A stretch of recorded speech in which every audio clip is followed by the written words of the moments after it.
Assalamualaikum warahmatullahi wabarakatuh. Halo teman-teman, kembali lagi di channel Teman Belajar. Di video kali ini kita akan melanjutkan pembahasan kita terkait dengan subtes penalaran umum. Oke, langsung saja ke soal yang pertama, soal nomor 48. Berdasarkan paragraf 1, manakah di bawah ini pernyataan yang benar? Oke, paragraf 1 kita baca dulu. Pertumbuhan ekonomi yang berkelanjutan dan inklusif merupakan prasyarat untuk pembangunan berkelanjutan yang dapat berkontribusi untuk meningkatkan mata pencaharian bagi orang-orang di seluruh wilayah. Pertumbuhan ekonomi dapat menciptakan kesempatan kerja baru dan lebih baik dan memberikan jaminan ekonomi yang lebih besar untuk semua. Selain itu, pertumbuhan yang cepat dapat membantu mengurangi kesenjangan upah sehingga dapat mengurangi kesenjangan yang mencolok antara kaya dan miskin. Oke, setelah kita baca, kita mengetahui bahwa pertumbuhan ekonomi itu sangat berdampak positif, khususnya untuk masyarakat luas. Oke, kita langsung bisa analisis opsi jawaban. Ke opsi yang A, pertumbuhan ekonomi berkontribusi untuk meningkatkan mata pencaharian bagi orang-orang di seluruh wilayah. Nah, ini ada nih. Ada di baris keempat. Meningkatkan mata pencaharian bagi orang-orang di seluruh wilayah. Berarti opsi A, kemungkinan jawabannya kita simpan dulu. Opsi yang B, pembangunan berkelanjutan akan menstabilkan ekonomi negara. Ini tidak ada di teks, tetapi ini bisa jadi karena ini merupakan penjelasan tersirat dari paragraf 1. Kenapa? Karena jika paragraf 1 itu bermanfaat, berdampak positif bagi masyarakat luas, maka tentu akan menstabilkan ekonomi negara. Tetapi kita simpan dulu saja opsi yang B. Opsi yang C, pertumbuhan yang lambat akan membantu mengurangi kesenjangan upah kerja. Apakah pertumbuhan yang lambat akan membantu mengurangi kesenjangan upah kerja? Tentu ini salah ya, karena di sini mengatakan pertumbuhan yang cepat, bukan pertumbuhan yang lambat. Berarti bukan opsi yang C.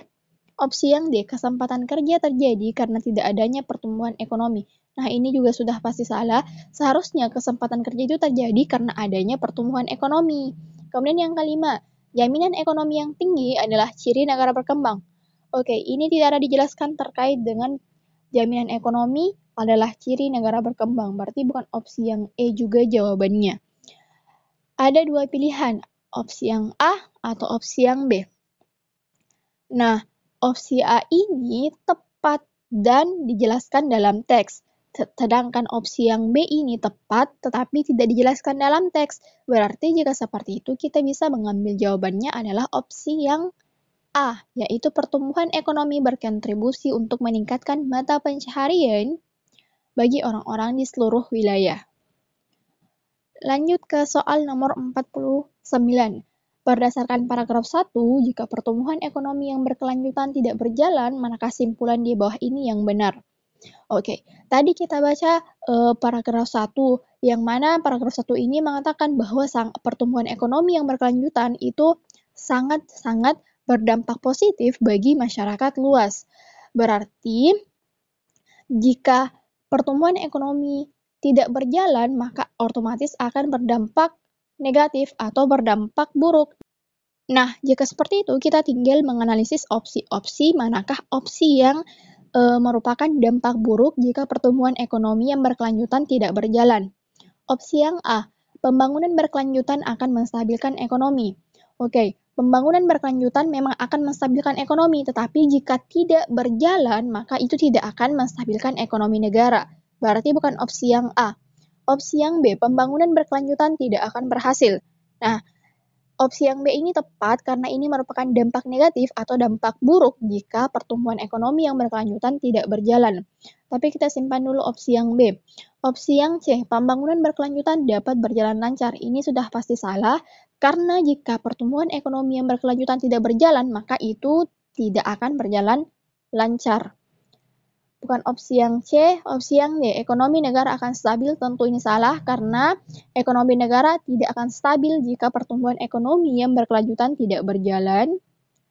Meningkatan sektor ekonomi negara ini juga salah, tidak akan meningkat sektor perekonomian negara apabila pertumbuhan ekonomi yang berkelanjutan tidak berjalan. Berarti yang paling tepat adalah opsi yang B, yaitu pembangunan berkelanjutan tidak berhasil apabila pertumbuhan ekonomi yang berkelanjutan tidak berjalan. Oke, lanjut soal nomor 50. Berdasarkan paragraf 2, jika laju pertumbuhan PDB real per kapita Indonesia mencapai target minimal 7% per tahun, manakah di bawah ini simpulan yang paling mungkin benar? Paragraf 2, kita baca dulu. Pada periode 2011 sampai 2015, laju pertumbuhan PDB real per kapita Indonesia menunjukkan adanya tren penurunan. Pada tahun 2011, laju pertumbuhan PDB real per kapita mencapai 4,65% dan secara bertahap setiap tahunnya terus mengalami penurunan.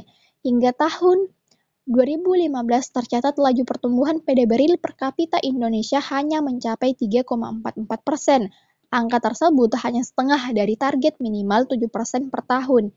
Hal ini menunjukkan bahwa masih perlu kerja keras untuk mencapai tujuan pertumbuhan ekonomi yang berkelanjutan dan inklusif. Oke, setelah kita baca, pada intinya paragraf 2 ini menyatakan bahwa laju pertumbuhan PDB real per kapita Indonesia itu menunjukkan adanya tren penurunan. Angka-angka penurunan itu sebenarnya hanya setengah dari target minimal 7% per tahun. Berarti kita bisa analisis opsi jawabannya. Opsi yang A, pemerintah melaksanakan tugas dengan baik.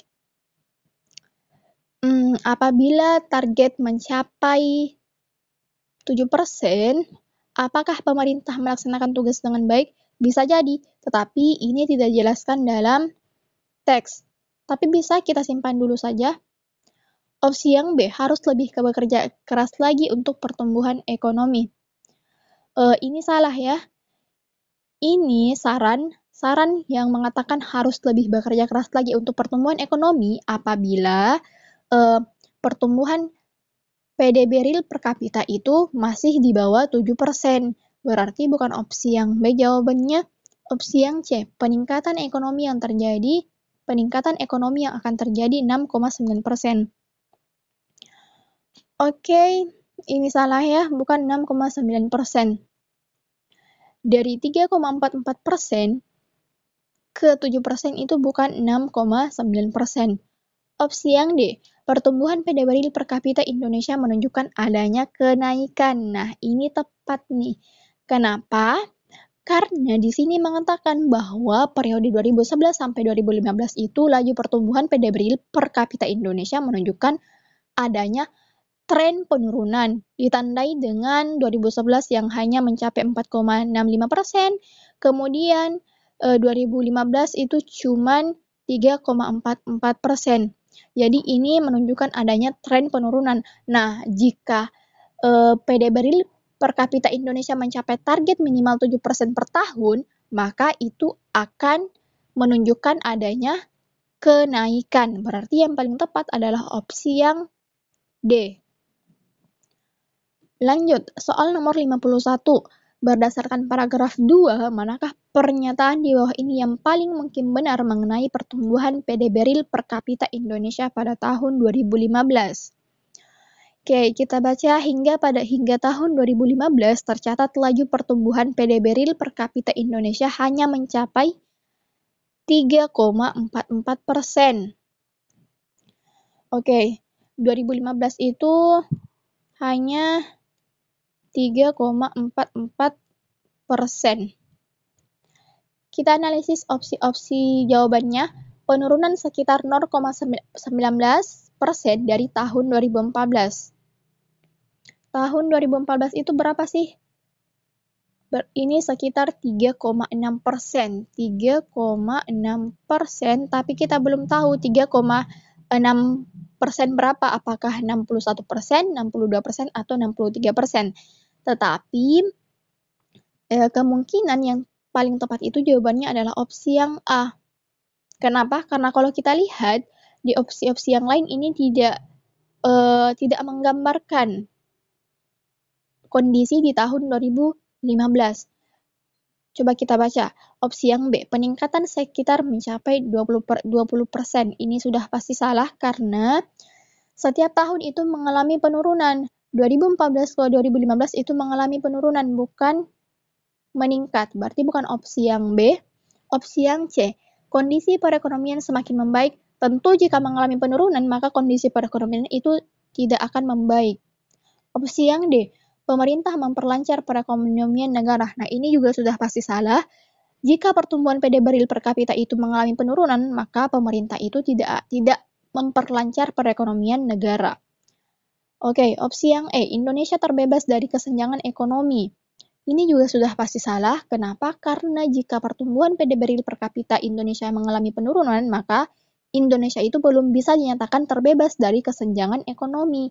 Nah, opsi yang B, C, D, dan E ini sudah pasti salah. Berarti yang paling mungkin itu adalah opsi yang A, yaitu penurunannya sekitar 0,19% dari tahun 2014. Walaupun kita tidak mengetahui secara pasti apakah memang penurunannya itu sekitar 0,19%. Tapi kalau kita ambil dua angka di belakang koma, 3,6% dikurang 3,4%. Ini 2014, ini 2015. Nah, 36% dikurang 34% itu adalah 0,2%. Nah, 0,2% itu mendekati dari opsi yang A, yaitu 0,19%. Nah, 0,19% ini mendekati 0,2%. Berarti kemungkinan memang yang paling tepat itu jawabannya adalah opsi yang A. Oke, kita lanjut saja ke soal selanjutnya, soal nomor 52. Berdasarkan gambar di atas, pada tahun berapa laju pertumbuhan per kapita mencapai 4,12%? 4,12% 2011 ini sudah pasti salah karena 2011 itu di atas 4,5%. 2012 ini pas angkanya yaitu 4,5%. Nah, 2013 ini nih hanya 2013 yang kemungkinan laju pertumbuhan per kapita mencapai 4,12%. Kenapa? Karena ini berada di antara 3,5% sampai 4,5%.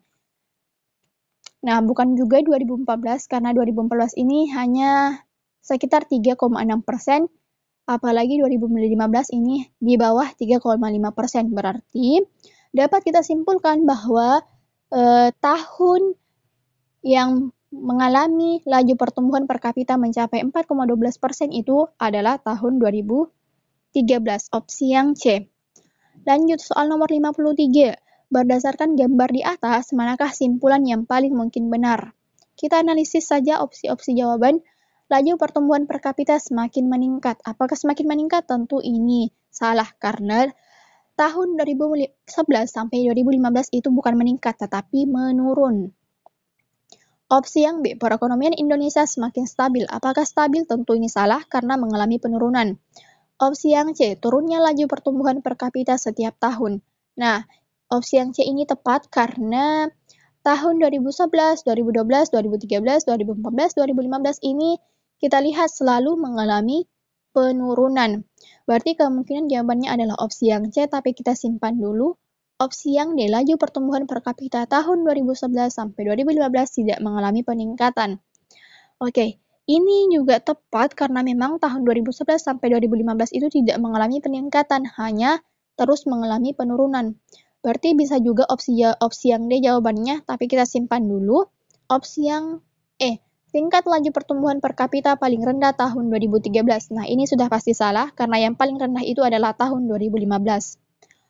Oke, tersisa dua pilihan yaitu opsi C dan D. Nah, antara C dan D yang paling tepat itu adalah opsi yang C. Kenapa? Karena kalimat dari opsi yang C ini sudah jelas bahwa pertumbuhan PD baril setiap tahun dari tahun 2011 sampai 2015 itu terus mengalami penurunan.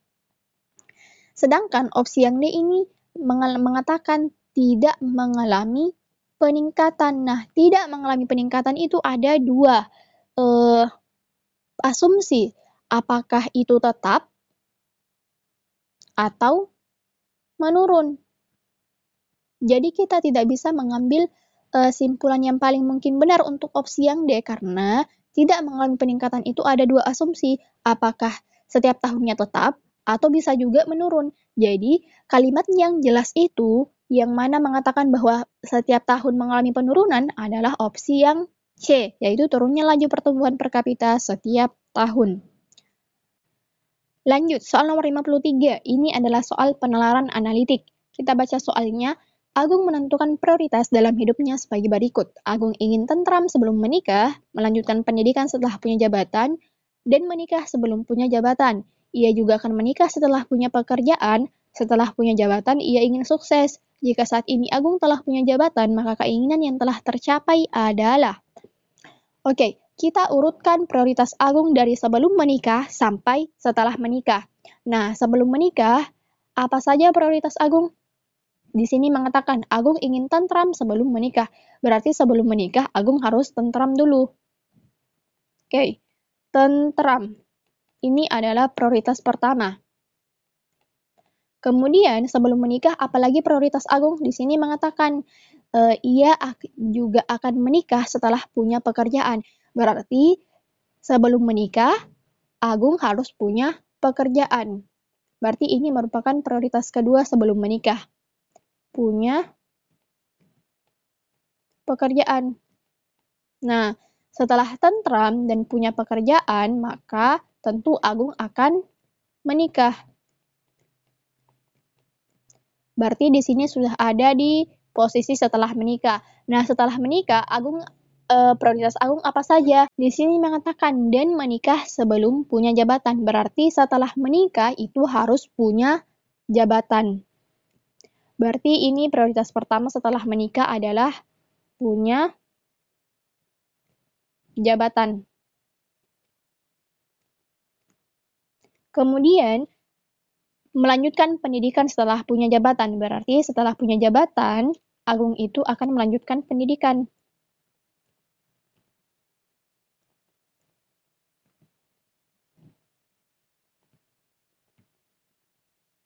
Nah, yang terakhir adalah setelah punya jabatan, ia ingin sukses. Jadi setelah punya jabatan, melanjutkan pendidikan, ia ingin sukses. Berarti ini merupakan prioritas terakhir.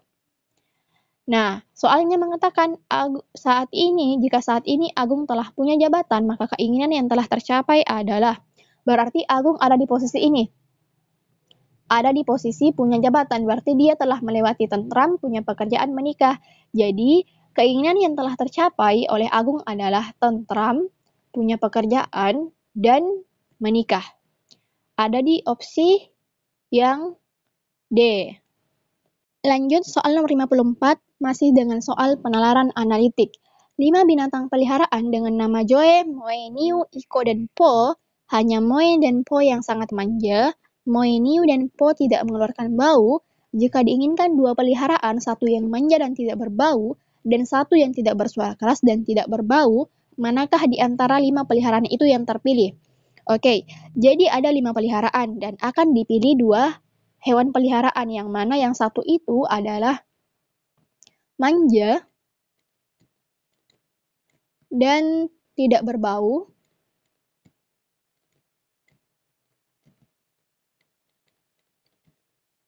Dan yang satunya lagi adalah tidak berbau,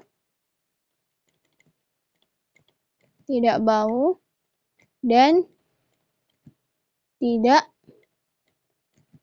bersuara keras. Oke, kita analisis. Yang manja itu adalah Moe dan Po. Hanya Moe dan Po yang sangat manja. Berarti manja itu, yang manja adalah Moe dan Po. Kemudian, Moe, Niu, dan Po tidak mengeluarkan bau. Berarti tidak bau itu adalah Moe, Niu, dan Po. Nah, yang manja dan tidak berbau itu adalah Moe dan Po.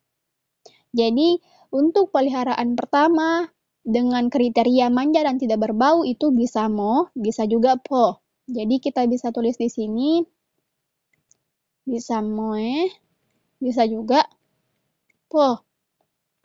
Nah, sedangkan yang tidak bau dan tidak bersuara keras itu sudah pasti Niu. Oke, berarti ini Untuk kriteria hewan kedua yang dipilih adalah new. Jadi, dua binatang yang bisa terpilih itu adalah new dan po, atau bisa juga new dan moe. Yang mana new ini merupakan binatang dengan kriteria tidak berbau dan tidak bersuara keras, sedangkan po dan moe itu merupakan kriteria binatang yang tidak berbau dan manja. Berarti kita bisa pilih new dan po atau new dan moe. Nah, di opsi jawaban yang ada itu adalah po dan new. Berarti yang paling tepat yang bisa kita ambil opsi jawabannya adalah opsi yang E, yaitu po dan new. Oke, kita lanjut ke soal selanjutnya. Oke, ini adalah penalaran gambar. Angka yang paling tepat untuk mengisi tanda di atas adalah. Oke, kita diminta untuk mengisi angka berapa sih yang tepat untuk mengisi tanda tanya ini. Nah, untuk melihatnya, kita lihat pola di dua gambar sebelumnya, yaitu gambar yang berwarna biru dan berwarna ungu. Kita bisa analisis polanya ke gambar yang berwarna biru terlebih dahulu. Kalau kita lihat, 5 kali 2 itu 10. Dan 5 tambah 2 itu 7. Nah, 10 ini merupakan hasil dari 5 kali 2, dan 7 merupakan hasil dari 5 tambah 2. Berarti kemungkinan pola yang kedua dan ketiga itu akan seperti itu. Kita coba di pola yang berwarna ungu, gambar yang berwarna ungu. Oke, kita ganti dulu. 4 kali 4 itu 16.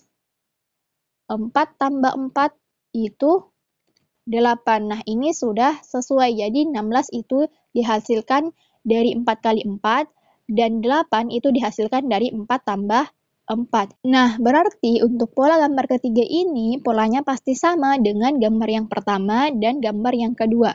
Coba kita tulis. 6 kali 3 itu 18, dan 6 tambah 3 itu sama dengan 9. Nah, 18 ini sudah sesuai, yaitu diambil dari 6 kali 3, berarti angka untuk mengisi tanda tanya ini adalah angka 9, diambil dari 6 tambah 3. Berarti opsi yang paling tepat adalah opsi yang C. Oke, lanjut ke dua soal terakhir. Pola bilangan, kita ke soal 56 terlebih dahulu. Kita tulis dulu angkanya untuk memudahkan kita. 5, 6, 4, 12, 16, 11, 66, dan titik-titik. Jadi kita diminta untuk mencari berapa sih angka yang paling tepat untuk mengisi angka titik-titik ini atau angka setelah 66. Kalau kita lihat 5 ke 6 itu ditambah 1. Kemudian 6 ke 4 itu dikurang 2. Kemudian 4 ke 3 itu dikali 3. 12 ke 16 itu ditambah 4. 16 ke 11 itu dikurang 5. Dan 11 ke 66 itu dikali 6. Nah, polanya kelihatan nih, ditambah 1, kemudian dikurang 2, dikali 3, ditambah 4, dikurang 5, dikali 6. Berarti 66 ke angka titik-titik ini atau angka selanjutnya itu pasti akan ditambah 7. Nah, 66 ditambah 7 itu sama dengan 73. Berarti yang paling tepat adalah opsi yang C. Oke, lanjut ke soal 57 atau soal terakhir. Kita tulis juga dulu angkanya, kita tulis ulang untuk memudahkan kita. 4, 2, 8, 32, titik-titik, kemudian 22, 88, dan 44. Jadi angka yang ingin kita cari berada di tengah-tengah. Kalau kita lihat 4 ke 2 itu dibagi 2. Kemudian 2 ke 8 itu ditambah 6. 8 ke 32 itu dikali 4 ya. Nah, polanya kelihatan, dibagi 2 ditambah 6 dikali 4. Apakah ini sama? Kita coba 32 ke angka yang ingin kita cari atau angka titik-titik kita bagi 2.